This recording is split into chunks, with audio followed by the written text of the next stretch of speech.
మన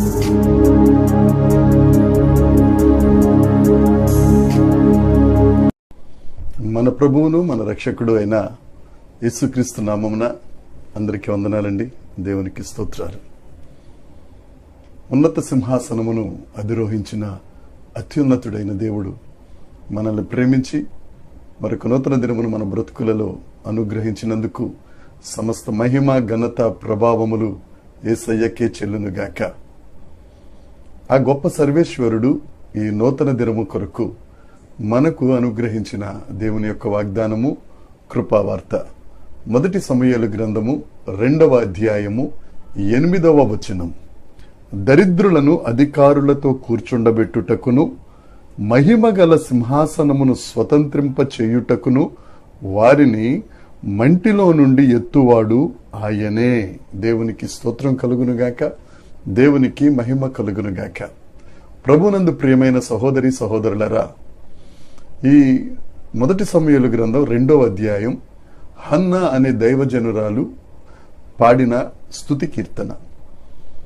దేవుని ఆలయంలో షిలోహులో హన్నా ప్రార్థన చేసిన తరువాత దేవుడు ఆమెను జ్ఞాపకం చేసుకుని ఆమె గర్భాన్ని తెరిచి ఒక కుమారుడిని ఆమెకి ఇచ్చిన తరువాత పాలు విడవగానే హన్నా ఆ కుమారుణ్ణి తీసుకొచ్చి దేవుని ఆలయంలో దేవుని పరిచర్య నిమిత్తం వదిలింది. వదిలిన తరువాత దేవుడు చేసిన గొప్ప కార్యాలను ఆవిడ కీర్తిస్తూ ఈ మొదటి సమూయేలు గ్రంథం 2వ అధ్యాయంలో చెప్పిన మాట 8వ వచనంలో, మట్టిలో నుండి మహిమ కలిగిన సింహాసనమునకు దరిద్రులను పెంట కుప్పల మీద నుంచి లేవనెత్తు దేవుడు యేసుక్రీస్తు ప్రభు. మన దేవుడు మనల్ని మహిమ సింహాసనము మీద మట్టిలో నుండి తీసి పెంట కుప్పల మీద నుంచి పైకి లేవనెత్తి ఆ మహిమ స్వరూపి అయిన దేవుడు మనలను మహిమ కలిగిన సింహాసనం మీద కూర్చుండబెడతారు.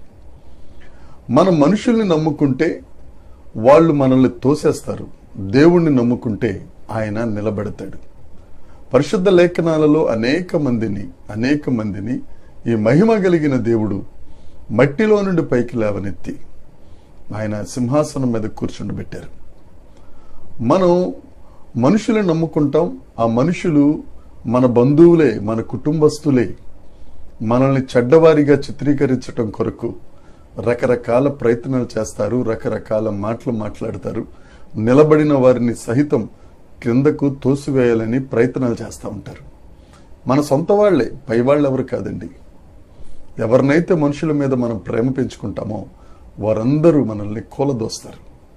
కానీ యేసయ్యను నమ్ముకుంటే నిన్ను ఆ మహిమ స్వరూపి అయిన దేవుడు మహిమ కలిగిన సింహాసనం అధిరోహించేటట్లు చేస్తారు. అది కూడా ఎక్కడి నుంచి? మట్టిలో నుండి పైకి లేవనెత్తి ఆయన వారిని పెంట కుప్పల మీద నుండి దరిద్రులను అధికారులతో కూర్చుండబెట్టడానికి. మనం అన్ని పరిస్థితులలో ప్రతి ఒక్కరిని నమ్ముకుని దరిద్రులుగా మారిపోయామేమో. రూతు మోయాబీయురాలు భర్తను కోల్పోయి విధవరాలిగా ఉంది, సమస్తాన్ని కోల్పోయింది.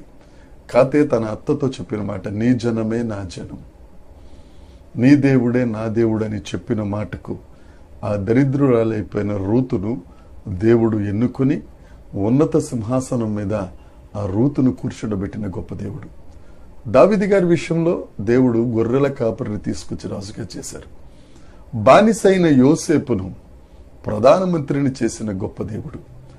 బానిసైన దానియేలును 3 తరముల సింహాసనం మీద ఉంచిన మహిమ స్వరూపుడు యేసుక్రీస్తు ప్రభు. వీరందరూ మట్టిలో నుంచి వచ్చిన వారే, వీరందరూ దరిద్రులే. వారినందరినీ దేవుడు ఏర్పాటు చేసుకుని మహిమ కలిగిన సింహాసనం మీద కూర్చుండబెట్టారు. ఆ దేవుడు నిన్న నేడు నిరంతరం ఏకరీతిగా ఉన్న దేవుడు. వారి దేవుడే నీ దేవుడు, వారి దేవుడే మన దేవుడు. ఆయన మనల్ని విడిచిపెట్టే దేవుడు కాదు, మనల్ని దాటిపోయే దేవుడు కాదు.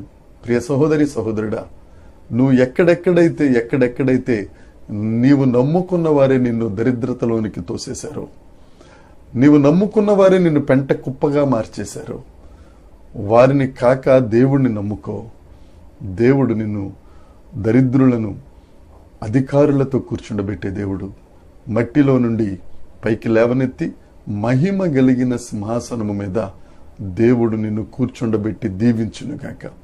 యేసయ్యను నమ్ముకో. ఈ అద్భుతం నీ కొరకే, అనేకులకు ఆశీర్వాదకరంగా. నిన్నెవరైతే తోసేశారో వారి ముందే నీవు సింహాసనాసీనుడిగా దేవుడు చేస్తాడు. ఈ వాగ్దానాన్ని స్వతంత్రించుకుందాం, ఆ దేవుడిని నమ్ముకుందాం. గొప్ప మేలులు మనందరి జీవితంలో దేవుడు జరిగించునుగాక. దేవుడి మాటలను దీవించునుగాక. ప్రార్థన చేసుకుందాం. పరలోకమందున్న మా తండ్రి, పరిశుద్ధుడా, నీకు స్తోత్రం. మట్టిలో నుండి ప్రభువా దరిద్రులను పైకి లేవనెత్తి మహిమ కలిగిన సింహాసనము మీద ఉంచే దేవుడా, పెంట కుప్పల మీద నుండి నాయన పైకి లేవనెత్తి అధికారులతో కూర్చుండబెట్టే దేవుడా, సొంతులేని దానిని ఇల్లాలుగా చేయగలిగిన గొప్ప ప్రేమస్వరూపి నీకు స్తోత్రం. ఈ దినాన ఎంతమంది అయితే ప్రభువా నాయన నమ్ముకున్న వారి వల్ల అన్యాయం అయిపోయారో వారందరూ నిన్ను నమ్ముకొని వారి దరిద్రతను విడిచిపెట్టి, వారికి ఉన్న పెంట కుప్ప వంటి స్థితిని విడిచిపెట్టి దేవ మహిమ కలిగిన సింహాసనమును ఎక్కించే దేవుడు అయిన నిన్ను నమ్ముకొని ఆశీర్వదించబడులాగిన నీ కృప వారి ఎడల విస్తరింప చేయుచున్నందుకై నిన్ను స్తుతిస్తూ సమస్త మహిమ ఘనత ప్రభావం మీకు ఆరోపిస్తూ యేసుక్రీస్తు నామమున ప్రార్థించి అడిగి వేడుకొనుచున్నాము తండ్రి. ఆమేన్, ఆమేన్, ఆమేన్. దేవుని కృప మనందరికీ తోడై ఉండునుగాక. ఆమేన్.